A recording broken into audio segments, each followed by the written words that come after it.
Ahora nosotros vamos a presentar los siguientes temas y son la industrialización mexicana durante la Gran Depresión y la política económica de Lázaro Cárdenas. El equipo está conformado por Moreno Olivera Elena Jacqueline, Vázquez Gallardo Brenda Lisset, Lucero Martínez Florencio y Chávez Martínez Luis Daniel. Por lo tanto, continuamos con nuestra presentación. Un grupo muy importante en la industrialización es el sector externo, que incluye esencialmente a la minería, a la industria petrolera y a las actividades agrícolas de exportación. Bueno, pues estas actividades han sido llamadas enclaves, y esto es por el reducido número de trabajadores que empleaban, por el hecho de que sus propietarios eran extranjeros y porque la mayoría de su producción era para exportación. Entonces, estas industrias eran enclaves porque tenían enlaces hacia adelante y hacia atrás, muy limitados con el resto de la economía. Otro concepto muy importante es el valor de retorno de las exportaciones, ya que nos da una idea del grado en que la economía nacional estaba relacionada con el sector externo. Este concepto es definido como la parte del valor de las exportaciones que permanece dentro del país y toma en consideración la nacionalidad del dueño, la cantidad gastada en impuestos, en trabajadores, en transporte, en materias primas nacionales, entre otros. Por ejemplo, el petróleo muestra un valor de retorno muy bajo, 39% en 1926. Por otra parte, la minería tuvo un valor de retorno 2 veces mayor que el de la industria petrolera, aun cuando el 95% de la industria minera pertenecía a extranjeros, y en la industria petrolera ese porcentaje llegaba a 99%.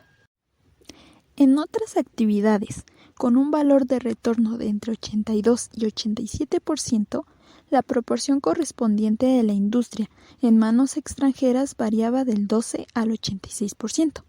Este hecho significa que la nacionalidad del dueño no influye tanto en el valor de retorno de las exportaciones como se podría pensar, y que hay otras características importantes que tienen que ser consideradas como la tecnología.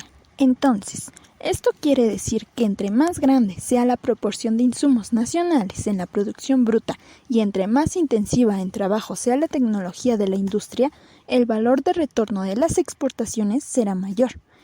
Otro elemento relacionado con los enclaves es el vínculo fiscal, ya que el gobierno puede imponer impuestos a aquellas actividades que afecten menos a otras industrias, las cuales generalmente son enclaves. Como conclusión, el sector exportador es un enclave en el cual jugó un papel importante, ya que este sector destinó solo una pequeña parte de su producción al consumo interno. Alrededor del 85% estaba en manos de extranjeros, y todos los productos exportados eran materias primas, y casi siempre no procesadas, además de que el gobierno cargaba impuestos altos que representaban importantes ingresos fiscales, y por ende un gran vínculo fiscal. La industrialización mexicana durante la Gran Depresión comprende un proceso de industrialización de la década de los 30 con la estructura de la economía anterior de la Gran Depresión. Se explica un periodo antes y después de la crisis, y a finales de los años 20 se toma en cuenta 3 elementos que son las fluctuaciones y el impacto de cómo estas influyen en la estructura con la economía, y se analiza la estructura y las relaciones que hay entre ellos. El estudio de esta estructura forma parte de un proceso fundamental. Principalmente tenemos la caracterización de los diferentes grupos económicos, de las causas de sus fluctuaciones y el impacto relativo de sus acciones sobre otros grupos. Existe un análisis de estructura llevando a desde un punto de vista sectorial, es decir, en cuenta de las productividades relativas, la participación en el producto y el crecimiento y la balanza de pagos. Finalmente se realiza un estudio del sector externo y a un proceso de transmisión de las problemáticas exteriores a interior. Existen 4 grupos los cuales integraban la economía mexicana: el rural, el semirural, el urbano, el externo y El rural constituye la mayor parte de este grupo.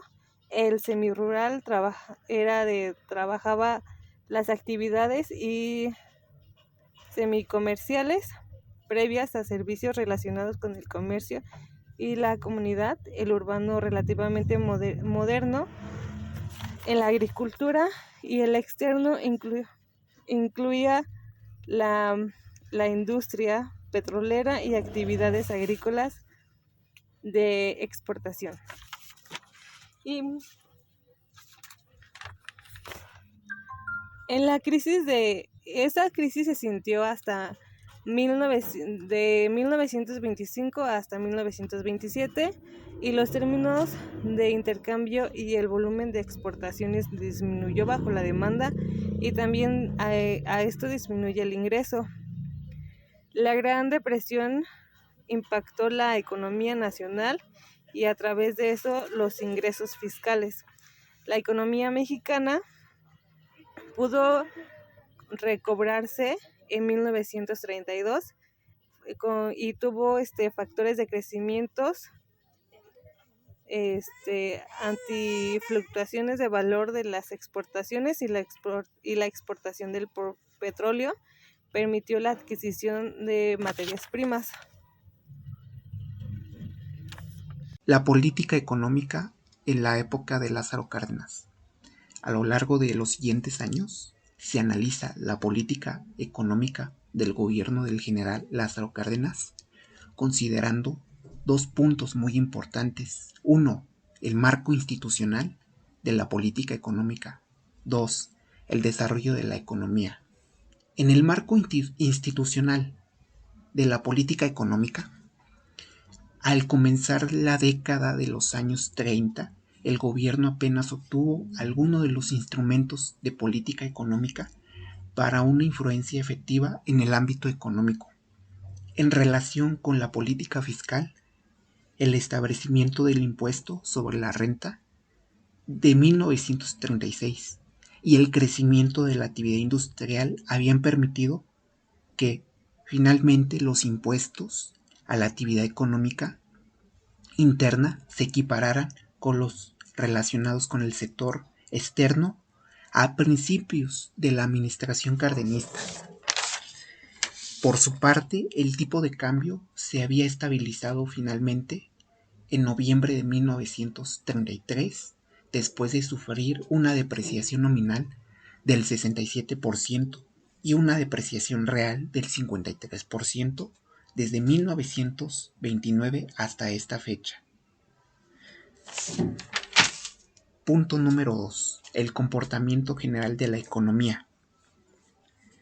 Cuando Lázaro Cárdenas asumió en diciembre de 1934 como presidente de México, la economía estaba en una etapa ascendente del ciclo económico, después de los años más difíciles que se dio por la Gran Depresión.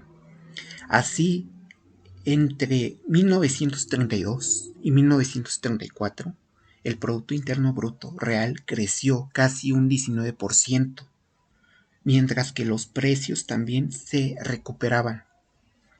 La sobrevaluación y el apoyo del presidente Cárdenas a los sindicatos y a otras políticas reformistas suscitaron el cambio de pesos por dólares y fuga de capitales. Cuando el gobierno nacionalizó la industria petrolera, también decidió frotar el tipo de cambio, que se depreció inmediatamente de 3.60 pesos por dólar a 4.29. Para 1939, la economía se estabilizó, la balanza de pagos recuperó una posición relativamente estable y volvió a crecer de manera rápida. Si bien el golpe de la crisis fue severo, la duración fue corta y la efectividad de la política económica hizo posible la recuperación casi inmediata. Otra cosa es la incertidumbre que acompañó al cambio de gobierno en 1940, aunada a la Segunda Guerra Mundial en Europa, que marcó el último año del gobierno de Lázaro Cárdenas.